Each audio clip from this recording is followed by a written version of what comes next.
I guess apparently everyone doesn't think so because this has become a systematic problem where these people begin to sue the owners of the racetracks. Yes, they sue the racetracks, and in some cases, I'm looking at you, California, they are winning the lawsuits. How? How does that happen, by the way? How does that even happen where, yes, the racetrack's too noisy, and then the judge asked them, well, did you know there was a racetrack? Well, yeah, we did know there was a racetrack there. Okay, well, I'll give you the lawsuit anyway. Like, it's absurd. It's bonkers. It's ridiculous. But this kind of stuff is driving racetracks out of business. From Olympic City and the home of Pikes Peak, this is the Automotive ADHD Show with Matt West.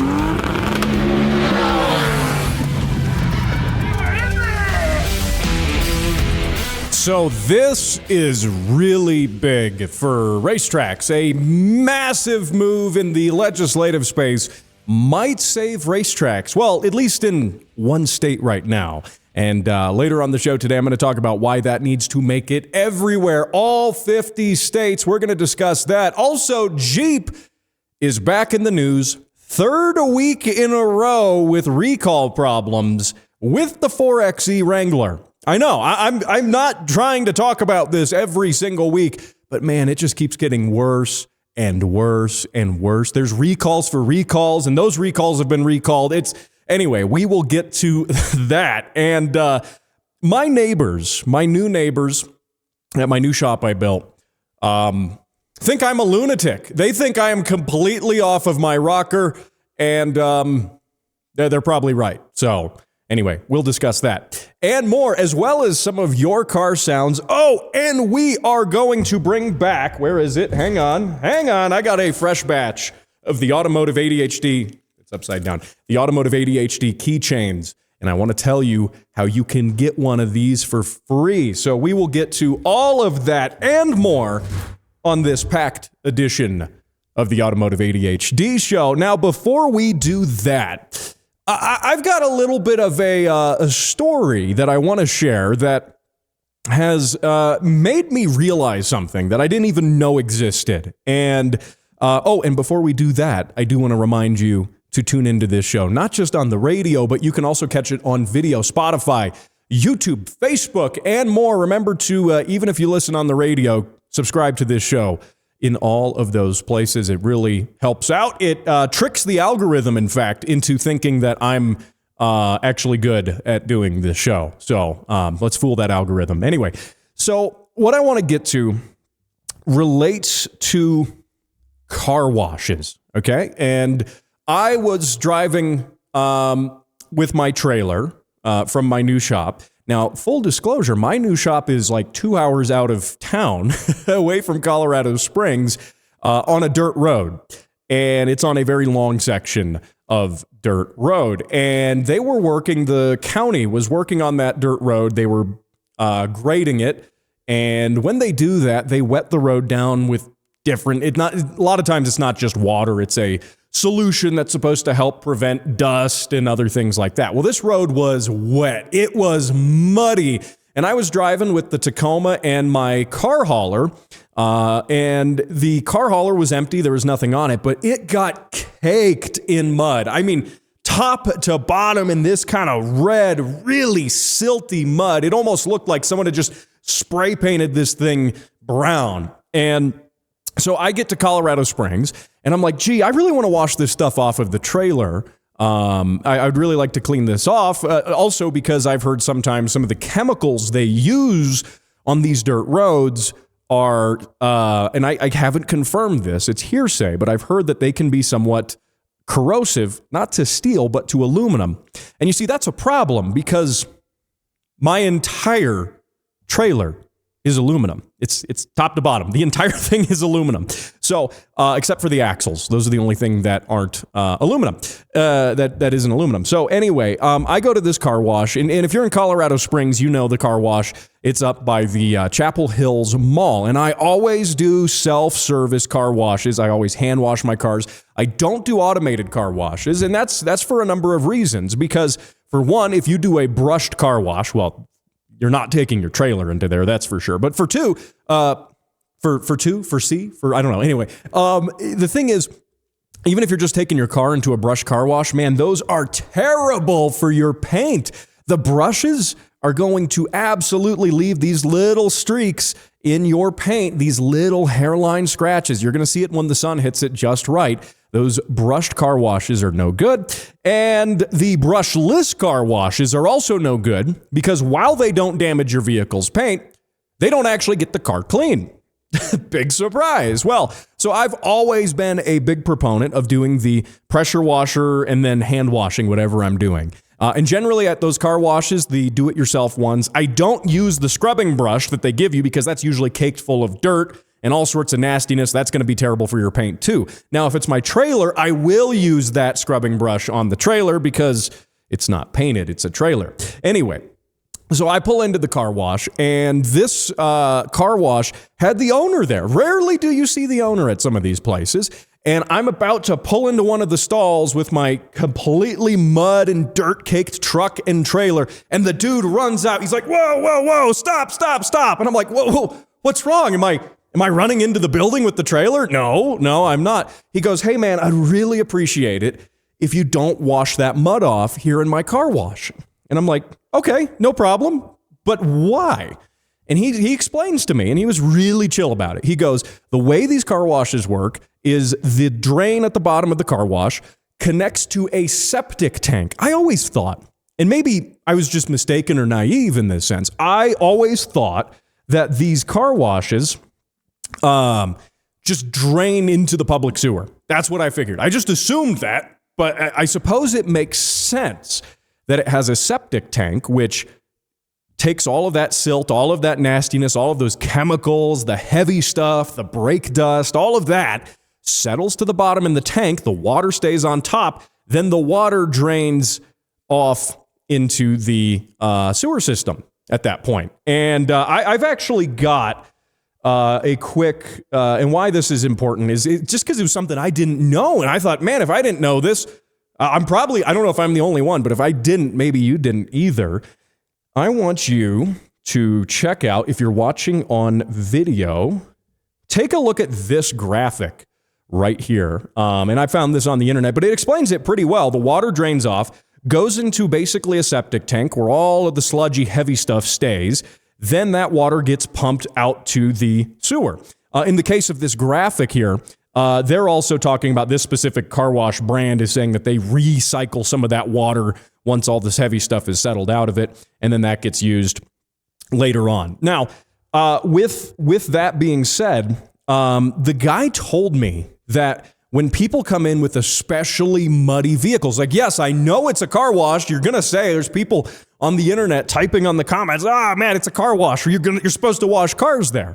That's the whole point. But he explained to me that when you come in with this really aggressive mud, especially that road mud that's been treated with all sorts of chemicals, that it clogs up the system. And he has to pump that septic system out. And he said it costs him $2,000 every single time that happens. And then he also told me something else rather interesting that I didn't think about, but have you noticed how all of these do-it-yourself car washes, they never have the latest and greatest stuff. They always feel a little old. They always feel a little dated. And meanwhile, especially in Colorado Springs, all of these big automated car washes are popping up left and right. They're all over the place. All these big corporate brands, brand new, and they're always brush-style car washes. They're never the DIY car washes.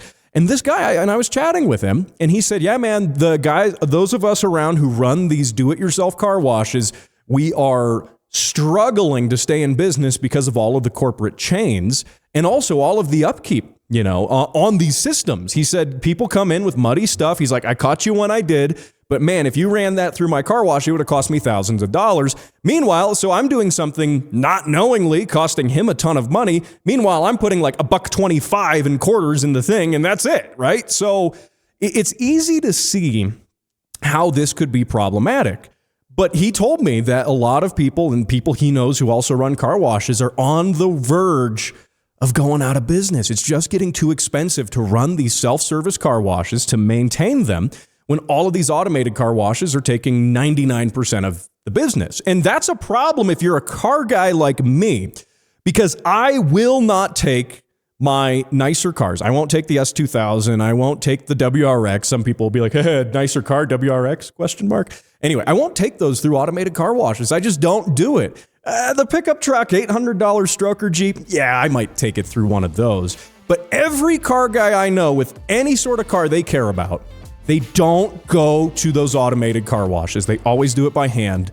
And yet those guys are, I don't know, they might not be around for a while. So if you see a local car wash, you wash your car there all the time, patronize that business, because that's a service that I think we take for granted, and it might go away. So let's support those guys. Coming up after the break, racetracks are going to be protected. He brushes his teeth with 5W30. Matt West is on Automotive ADHD. 17 minutes after the top of the hour. Make sure when you get that 5W30 that you're getting the high mileage stuff that's got extra additives in it, a little extra fluoride, really helps with those teeth, keeps those clearances, keeps those tolerances in spec. Oh man, thanks for joining me here on the show. You have tuned into the correct car show, and oh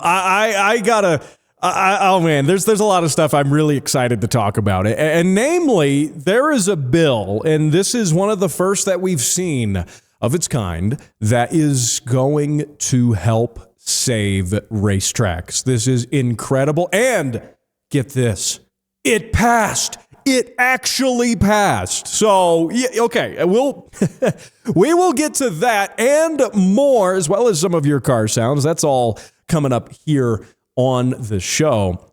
Now, one of the things that I told you I was bringing back, because I got more of them, Automotive ADHD keychains, as well as some of the As Heard on the Automotive ADHD show stickers. And these, look at this right there on my water bottle. It's a great, this one has lasted a long time, by the way. This is one of the original ones. So anyway, great stickers, As Heard on the Automotive ADHD show.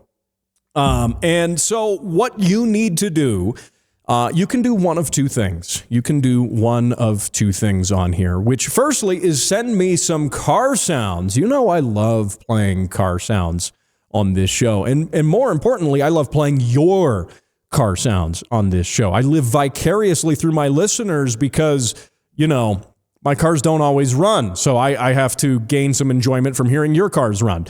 The other thing you can do, well, and I should mention, to do that, you send those car sounds into facebook.com/automotive ADHD. There's a pinned post at the top of the page. Put them in there. That way everyone can see them, and then they will have a chance to be featured here on the program. The other thing you can do, and this is a new thing, which is I want you, if you're watching on the video, okay, if you're watching on video, YouTube, Facebook, Spotify, and more, and even if you're listening on the radio, go over to the YouTube channel and comment on this video. Something of, I would say, what should you comment? Comment, I love Jim Miller, and I will reach out to you, and I will just mail you a sticker and a keychain. So, and actually, you can comment that. Take some creative liberty in that, because I'm going to show these comments to Jim, and I want you to actually kind of creep him out a bit. So something to that effect relating to Jim Miller. Keep it reasonably polite, but I want to.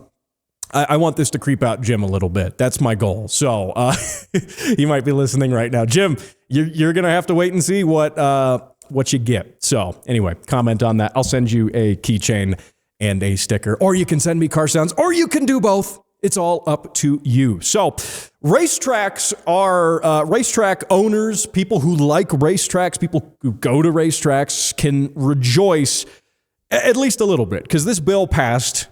And it passed on the state level, and it didn't pass in all 50 states. I know, we'll get to that, but it is really tremendously important. And this comes by way of Auto Week. Hat tip Mark Vaughn over there at Auto Week. The headline reads, North Carolina passes law to protect racetracks from NIMBYism. Hey, his words, not mine. And those NIMBYs are those people who are, what they're doing Okay, let me set the stage. This is happening across the country. These racetracks have been around for decades. Some of these racetracks are historic. They've been around for many, many decades, generations even. And what's happening is people are buying homes and property next to them. They're maybe building homes next to these. Developers are buying property right next to these racetracks. And the racetrack, bear in mind, has been there for 25, 35, 45, 50 plus years. And then these homes suddenly crop up next to it. Then what these homeowners do is they complain about the noise from the racetrack. Yes, they have the audacity to complain about the noise from a racetrack that they knowingly purchased. It's not like the racetrack just showed up one day. They purchased property next to the racetrack knowing it was there. And many of these people even signed disclosures saying that you acknowledge there's a racetrack next to you. And on the weekends, it might get kind of noisy. It's a good kind of noise, by the way. I mean, it is. I mean, it's like supercharged V8s and high revving race engines and things. That's a good sort of noise, in my opinion. But I guess apparently everyone doesn't think so, because this has become a systematic problem where these people begin to sue the owners of the racetracks. Yes, they sue the racetracks. And in some cases, I'm looking at you, California, they are winning the lawsuits. How? How does that happen, by the way? How does that even happen where, yes, the racetrack's too noisy, and then the judge asks them, well, did you know there was a racetrack? Well, yeah, we did know there was a racetrack there. Okay, well, I'll give you the lawsuit anyway. It's absurd. It's bonkers. It's ridiculous. But this kind of stuff is driving racetracks out of business. And it's even in the cases, hear me out, where racetracks are winning these lawsuits, they are still being dragged through that legal system with incredibly high legal fees. And then what? Someone else comes along and sues them again? This is just lawfare. It is straight up lawfare, because even the racetracks who are completely in the right, and they may even win the first time around, maybe the second time around, they can't afford. These are mom and pop racetracks. They don't have a ton of money. Go to any racetrack and you'll see the effect of, how expensive insurance has gotten and all the extra rules they have to put in just so they can stay insured and afford their insurance policy and all of this stuff. And then these people are they're having the money just extracted out of them in the form of legal fees. And eventually it drives these guys out of business. So even if they do win the lawsuits, it's not good, especially for the smaller owner-operator type of racetracks. And this bill comes by way, this is House Bill 926 from North Carolina. And I think this is an amazing bill. Now, it addresses a number of things, not just racetracks, but one key thing that it does do, according to Auto Week here, it, quote, the bill protects racetracks from nuisance claims, specifically in cases where the Motorsports facility had legally established development and rights and received all necessary permits and approvals to begin construction and operations, i.e., that's legalese for saying the racetrack was there first, and it protects them. Now, what's amazing about this, too, is this came as a collaboration with SEMA, PRI, and also North Carolina Representative Alan Chesser, chair of the House Standing Committee on Regulatory Reform. And I know that if you're listening in Colorado, why are we talking about a bill in North Carolina? If you're listening on the podcast, or why are we talking about North Carolina? Because this needs to be the model for all of the other 50 states. Every state in the union needs to follow this model. And the bill here, according to a number of people, really does, it just has a lot of, they call common sense regulatory reforms. And again, it's not specifically a racetrack bill. It has a lot of stuff, but it does directly impact the racetracks here. And, you know, a lot of people, by the way, could argue that North Carolina was the birth of racing in America. It has a long heritage of racing tradition. You know, it hosts the Coca-Cola 600 at the Charlotte Motor Speedway, and there's so much motorsports heritage going on there. And it's good to see this happening. Now, a representative for SEMA said, quote, racetracks deserve strong champions to advocate on their behalf.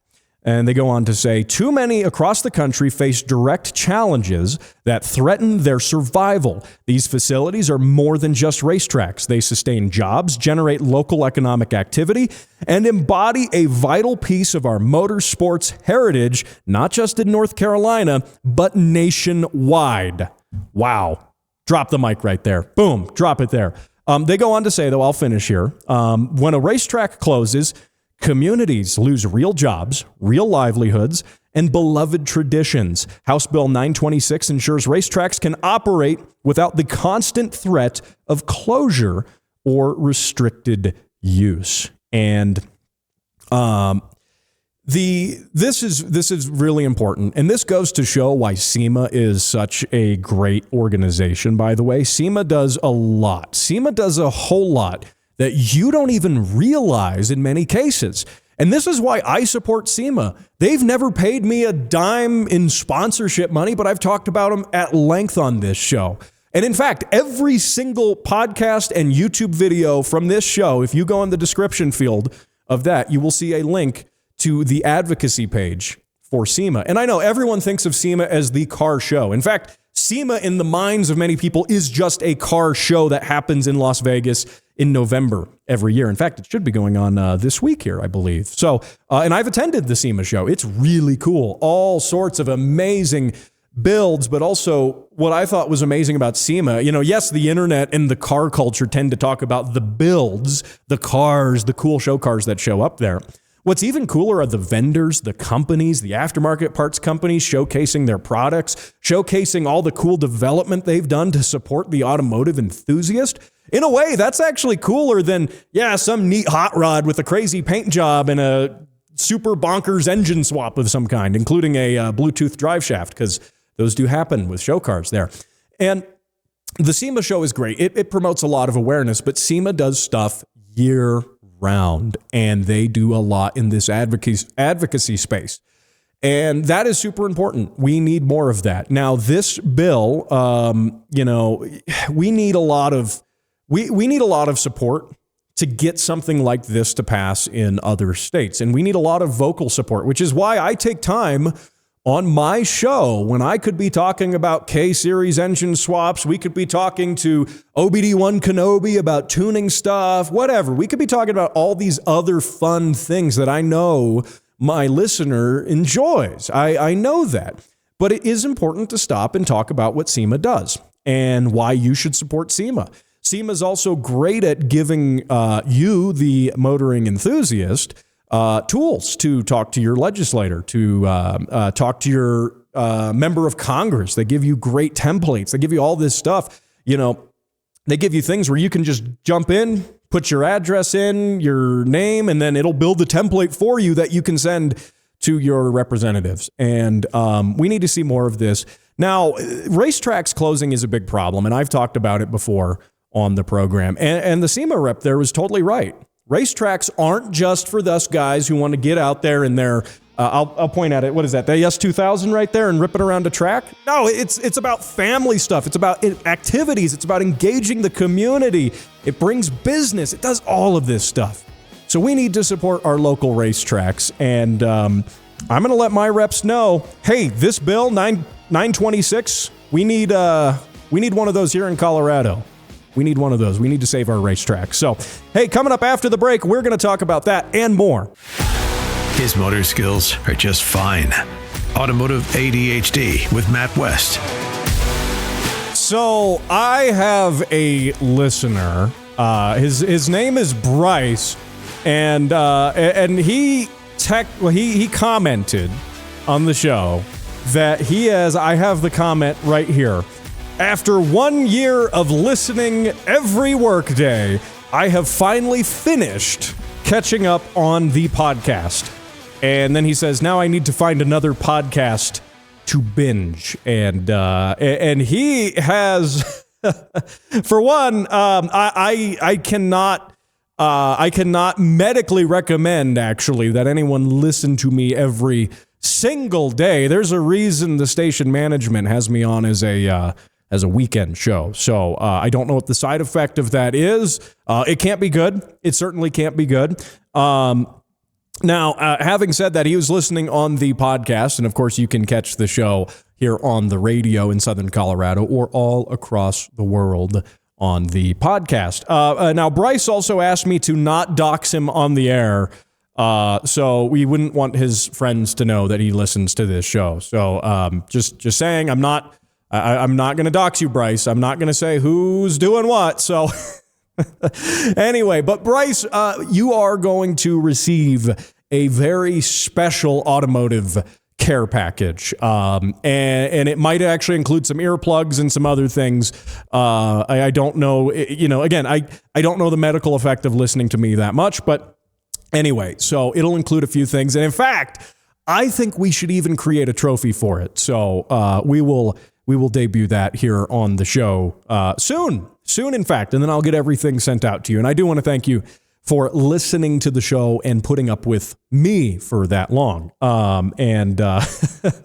Anyway, so if you've been tuned into the show for a little bit, last week that I had I built a shop. Okay, so I built my own shop, and it's a little under 1,000 square feet, and it's not big, but it's humble, and it's my own. And this last weekend, I was working on doing epoxy on the floor of the garage, and I'll pull up some pictures here that you can take a look at if you're watching on video right there. Look at that beautiful epoxied floor. I did a lot of research on different types of epoxy and then decided that the good kind that I need is probably too expensive. So I found a nice middle ground. This is the polycuramine, for what it's worth, from Rust-Oleum. And it seems durable enough, and we'll see how it lasts. Now, I had to buy 2 boxes of it to actually do the whole garage floor here. And it's got those nice little flakes in it. And my favorite thing about the epoxy install here isn't necessarily actually rolling it on and doing that. It's once you've got it all rolled on and it's still wet, and then you take those little flakes, they're like paint confetti chips, and you just start tossing them in the air so that they spread out evenly. It's fun. It's like when you were a kid and you always got in trouble for throwing things and making a mess. It was like that, but, you could actually do it. You wouldn't get in trouble for it. And all it cost me was a considerable sum of money in building my own garage. So that's all it costs to be able to make a mess and not get in trouble for it. So the other thing that was funny about this, and I told you at the top of the show that my new neighbors, I'm pretty sure are convinced that I am a psychopath, that I am a lunatic, because what happened was I had the garage door. Well, it wasn't actually installed yet. You can see it's there now, but it wasn't installed yet. But I was rolling the epoxy in, and it got dark, and I was finishing up the actual, spreading of the epoxy. And here's the thing. You're supposed to wear like a paint-rated respirator because this stuff is toxic. You don't want to breathe it. It's not good for you. And I, for the life of me, couldn't find my respirator. I couldn't find it anywhere. I'm like, oh, it's in my toolbox somewhere. No, I couldn't find it. In the shuffle of the move of actually getting stuff here, I lost the respirator and I couldn't find it. Well, I'm like, okay, well, I got to do the epoxy now. I'm not going to have time to do it. The weather's going to get bad soon. And anyway, I got to get it done now. So what I did, I'll pull it off camera here, is I took this comes by way of Mira Safety. This is a gas mask. And this is a frightening looking thing. Now, I had this lying around because various reasons. I mean, this is, we all have one of these, right? I'm sure we all have one of these, because, this is useful when the Chinese fly their friendship planes and drop friendship confetti. You will want one of these. But anyway, so this is drastically overrated for what I was doing. And I'll give you a visual representation, and I'll kind of explain it on radio too. But it was dark. I had a single light on here in the garage, just one light. And I've got this gas mask on. And it looked something a little bit like, this isn't good for radio. It looked a little bit like this. And I'll pull that off. And it looked a little bit like that. And the neighbors drive up. I didn't hear them because I had some earbuds in, and they startled me. They drove up. It was dark. There's a single light here in the garage, and they see me from behind. And I turn around and look at them with that gas mask on, and it was, needless to say, startling for all of us involved, and probably them more so than me. And then we had a friendly chat. Meanwhile, I just kind of was holding the gas mask, and they kept looking at the very clearly not a painting respirator gas mask.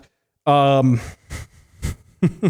they just kept looking at it, and no one ever said anything. So anyway, they do think I am...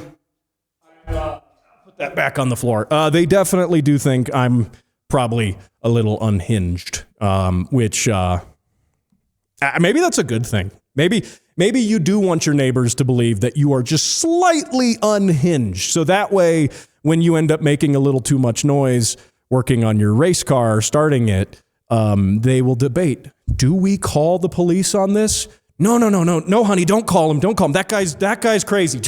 don't antagonize him. So anyway, so yeah, there you go. I guess that's one way to make first impressions with the neighbors. So anyway, now, by the way, before we move on, I do want to tell you about my good friends at SpyTech GPS. So last week, you'll know on the show that I had one of their units, which is great for tracking cars, trailers, all sorts of stuff. I had it on the show, and I typically, when I do these reads, I like to have it here so I can show it to you, but you see there's a problem. And I know you're about to say, Matt, did you lose a GPS tracker? Of all things? No, in fact, I know exactly where it is, and here's what happened. You see, I talked about how I was going to use it to track my 10mm sockets, and anyway, so the void space that exists between dimensions is in fact where the tracker is, because I know that because the tracker works phenomenally. I can actually pull it up on the app, and I can see, according to the app, it says that the tracker's right here in front of me. Clearly isn't, but that's where the 10mm sockets last were, and they sucked themselves along with the tracker into the void space. So that is my fault for using it to track my 10mm sockets. I knew that was going to happen anyway, so I don't know why I did it. So I guess I'm going to have to use my own promo code now, AutoADHD15 at spytech.com, to order myself a new tracker. And they are great trackers, by the way. They are tremendous if you're worried about a car getting stolen. If you have had a car get stolen, as I have, you want to have one of those on hand. So just don't use it to track the 10mm sockets if you want to keep the tracker for other things. And again, that's AutoADHD15, spytech.com. So now we're coming up on a break here, but I do want to talk about Jeep with the 4xe. There is yet another recall. Yes, another one. You're going, gosh, another one? Am I talking about the same one? Things aren't looking good for the Jeep Wrangler 4xe. I know, this is the third week we're talking about it. So that's coming up here after the break, and more, and maybe even some of your car sounds. You're listening to the Automotive ADHD Show.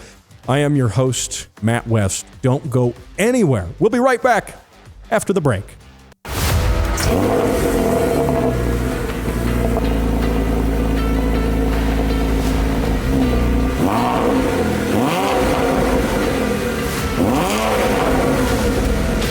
Man, we are back with the car sounds. I know, we took a little bit of a hiatus on those car sounds, and you can send those in, just like that one right there. Matt Brady's Porsche 911. Gotta love a 911. That flat six sounds really great. Of course, a little bit of an aftermarket exhaust on that one. I think they need that to breathe and really just open up the lungs of that 911 there. So good stuff. Facebook.com/Automotive ADHD is the place to send those. And you can grab yourself as well when you do a chance to get one of these Automotive ADHD key tags, as well as the sticker and some other neat stuff. So get over there, Facebook.com/Automotive Automotive ADHD. Did you see this, by the way? This just came across my feed, and I wanted to talk about it here for just a second. Somebody did a CFD test. That is like an airflow test that they use for aerodynamic design for cars and race cars and aerodynamic components for race cars. And this comes from RFK Racing. I can go ahead and roll the clip here real fast. There, check this out. Are you serious? Hey guys, I'm Seth Dillard. I'm an aerodynamics engineer at RFK Racing, and today we're going to analyze a CFD simulation of Lightning McQueen. So this first one here, this is just showing the 3D pressure cloud section. Coming around the tires, you've got this big separation zone in the bottom, which is where the contact patch is hitting the ground. So you get a pretty large separation here. And then also coming over the top, around the edges of the windshield, you get a lot of separation here as well. Front fascia here, where Lightning McQueen's mouth is seeing a high stagnation buildup here. Now this might actually change depending on whether his mouth is open or closed. And you can actually see on the boiler here that you've only got high pressure on the outer corners. Maybe. I'll pause it there because you need to go. He goes into an in-depth analysis. This is on the RFK Racing Facebook page. He goes into an in-depth analysis on that. On that, and it's really cool. And Lightning McQueen, the Pixar Cars character. Turns out, I won't spoil the entire video there. He's not really all that aerodynamic, is he? And I guess the aerodynamics, there's a big thing. If you remember the movie Cars, maybe you've taken your kids to see it, or I guess there's Cars 2 and 3, and there's a whole series now. But it does raise the question on, does the mouth count as active aero? Because I guess the characters can open the mouth up, which is along the bumper, and that could increase drag or decrease drag. I don't know. Does that count as active aero? Let me know in the comments on this show, YouTube and Facebook. Let me know what you think and check out that video. I thought that was cool. That just came across my feed here during the break, and I thought that was worth sharing because somebody did it. They figured out the aerodynamics of Lightning McQueen. And again, I don't know if those aerodynamics have necessarily contribute to the laws of physics, though, in the Pixar world.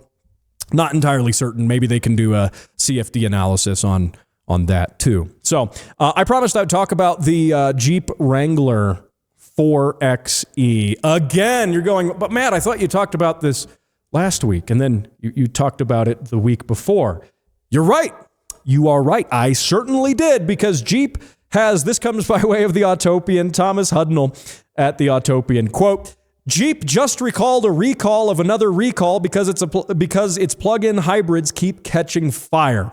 Yes, a recall of a recall. Now, I should also remind you that the Jeep has also been recalled for faulty software updates. So we've got some like triple level recallception going on here. And this time, what happened is, not all that long ago, they recalled the 4xe Wrangler. This is separate from the software update, but I bet they're connected. I have a suspicion they are connected. We'll get to that. But Jeep recalled a number of Wranglers because they say, quote, some of the vehicles may have been built with a high voltage battery manufactured with cells, which may be susceptible to separator damage. Separator damage combined with other complex interactions within the cells may lead to a vehicle fire. Vehicle fires can result in increased risk of occupant injury and injury to persons outside the vehicle. Really? Really? I didn't know that. Thanks for informing me of that, Jeep. That's helpful information to have. Yeah, oh boy, an EV catching fire again. Sort of an EV. You actually get the worst of both worlds with a hybrid because us gas car guys like to make fun of all the EVs that catch fire. Meanwhile, I mean, the Ford Pinto did exist. Those caught fire a lot. And gas cars actually do catch fire at non-trivial rates. I mean, imagine that, a vehicle that combusts a flammable substance that is contained within a tank in large quantities that can combust. Who would have thought? But you see, with a hybrid like the 4xe Wrangler, you get the battery fires and you get the gas fires. You get both types of fire that you can have in any hybrid system. Now, this is unfortunate, though, and this does serve as a little bit of a PSA if you do have a 4xe Wrangler, because apparently that was the original recall. They issued, it turns out that fix didn't actually fix anything. They changed some software. They added some monitoring software to better monitor temperature of the battery cells. They did a number of different things. That didn't help. So now they're recalling the cars that were recalled because the recall wasn't a good enough recall. It wasn't enough recall, apparently. Who would have thought? But that is a little concerning in this sense. I mean, yes, recalls are part of new vehicle ownership. There are recalls for a number of different things, whether they're large or small. That certainly can happen. Now, this, I suspect, and I may be totally wrong here, this is purely speculation on my behalf, but I suspect that the Jeep Wrangler software updates that we talked about on this show, and those software updates prompted a recall because that software, it was an over-the-air update, and I went into a full rant about over-the-air updates last week and why I think that they are a very slippery slope. For one, I think that we should be providing complete products from the factory. Software manufacturers should be giving us a complete product. But for two, I think the over-the-air software updates introduce you to a lot of risk, both from bad updates in this case, but also outside actors, hackers and things. The fact that it can receive an over-the-air update means you're vulnerable. And I suspect now, because this over-the-air update was relating to one of the hybrid control system modules, and I wonder, now, supposedly it was part of the power delivery system and the actual drivetrain of the vehicle, but I wonder if that was not connected in any small form to the battery issue that Jeep knows it has with these 4XEs now. And, you know, this goes to show, though, I mean, hybrid technology has been around for a while. Toyota with the Prius. Fun fact, when I was in Japan, earlier this year, I went to one of the two Toyota museums. Yes, I went to both of them. And I got to see a very first gen Prius, which was a Japanese market only thing. Very different than the Prius of now, but it was still fascinating from a technical perspective. But we have been doing this hybrid thing as a society now for like 25 plus years, 26 years, maybe even just a tiny bit longer. And there's still issues with it. And no matter what you do, and I've sung my praises, in fact, about the Wrangler 4xe. You may know that I recommended chief engineer of the radio station, Ross, buy one, and he did. And that actually exposes another problem, which is it is rare for me to recommend a vehicle which is not either a Toyota or a Miata. Okay? And I don't typically tell people, what vehicle should I buy? Okay, it's going to be some flavor of a Toyota, or if it's anything else, a Miata, Mazda Miata. I don't like any of Mazda's other cars, frankly. The Miata, though, great car. Love the Miata. Miatas are fantastic. But I swear, the second I recommend something other than that, and someone who I personally know actually purchases it, spends their hard-earned money on it, this happens. Go figure on here. But those recalls, they're going to get this fixed. They're going to make it right. It goes to show, though, that when it's a thing you should consider when you buy a hybrid, that no matter what, it's going to be a little more complicated. You've got basically two drivetrains, an electric one and a gas one, competing for that same space. You're adding complexity. So anyway, that's all for the show today. Thanks for watching. Thanks for listening. Remember to catch the podcast. I'll see you here on the radio next week.